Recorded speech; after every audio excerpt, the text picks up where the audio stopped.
Olha, quem já tentou desenhar no estilo mangá, com certeza conhece aquela frustração, não é? A gente passa horas a trabalhar e no fim a personagem parece, sei lá, sem vida.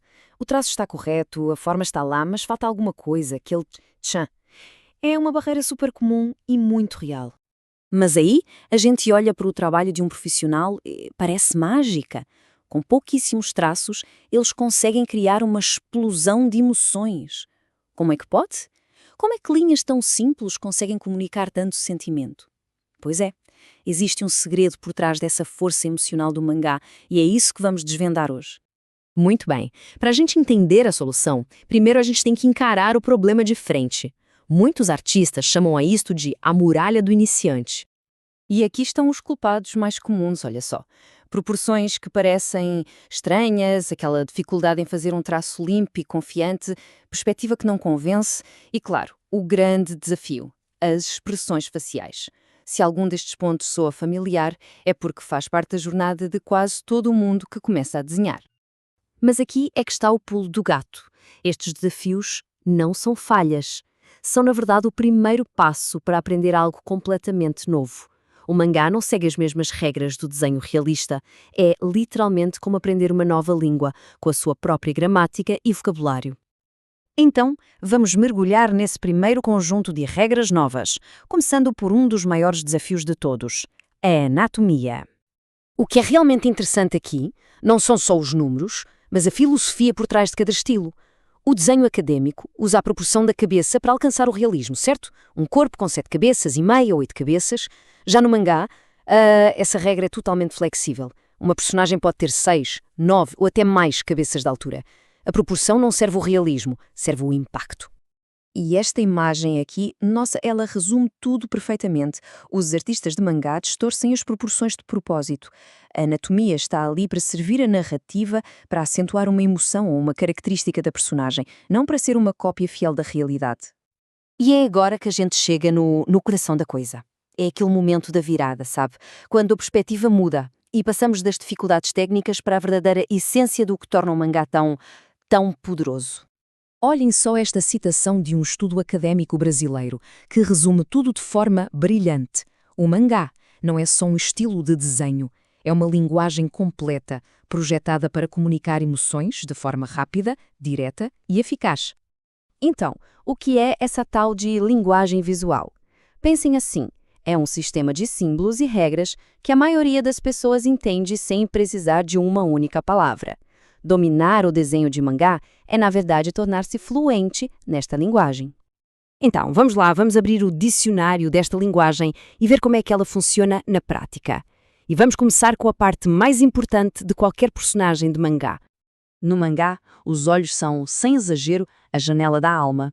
Antes mesmo de qualquer emoção ser mostrada, a própria forma base dos olhos de uma personagem já diz muito sobre a sua personalidade. E esta tabela mostra exatamente como isso funciona. Olhos grandes, talvez um pouco descaídos, com íris quentes, transmitem gentileza. Olhos em forma de amante, com pupilas em fenda, já sugerem uma personalidade mais selvagem, confiante. E íris pequenas num formato meio triangular? Provavelmente é alguém com más intenções.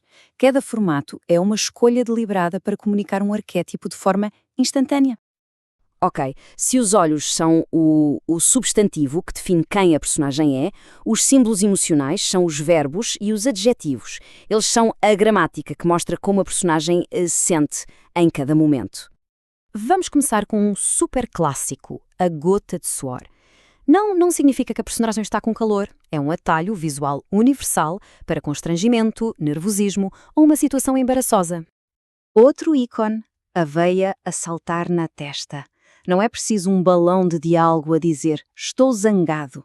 Este símbolo sozinho já grita que a raiva está prestes a explodir. É visual, é direto. Este aqui é fascinante pela sua versatilidade. O símbolo meio grenguiano pode significar alegria extrema, frustração ou até mesmo sonhar acordado. O que define o seu significado? A boca e as sobrancelhas que o acompanham. É pura gramática visual. E o mangá adoram o exagero, não é? As lágrimas em cascata são o exemplo perfeito. Não é só tristeza, é um desespero tão avassalador que se torna cômico. muitas vezes quebrando a tensão do momento. Alguém já reparou nisto? Muitas vezes as sobrancelhas são desenhadas por cima do cabelo. Porquê? É muito simples, porque as sobrancelhas são cruciais para mostrar emoção. A clareza da expressão é mais importante do que o realismo. No mangá, a emoção vence a lógica. Ponto final. Certo? Depois de aprendermos as regras, o vocabulário, o que é que vem a seguir? Bom, agora vem a parte mais emocionante de todas: começar a criar a nossa própria narrativa. O caminho para se tornar fluente nesta linguagem visual segue 4 passos bem simples. Prática constante, claro, paciência com o processo, porque ninguém fica bom da noite para o dia, observar e aprender com os mestres para enriquecer as referências e, finalmente, experimentar, misturar, combinar, criar algo novo. A verdade é que ninguém nasce com um estilo próprio. Quase todos os grandes artistas começam por imitar aqueles que admiram. A verdadeira arte acontece quando se começa a adaptar, a modificar e até a quebrar essas regras para criar uma voz que é única, que é pessoal. Portanto, no fim das contas, aquela frustração de não conseguir dar vida a um desenho não vem da falta de talento. Vem simplesmente de não se conhecer a linguagem. Agora, com este dicionário em mãos, a questão muda. Deixa de ser como é que eu desenho e passa a ser que história é que eu vou contar.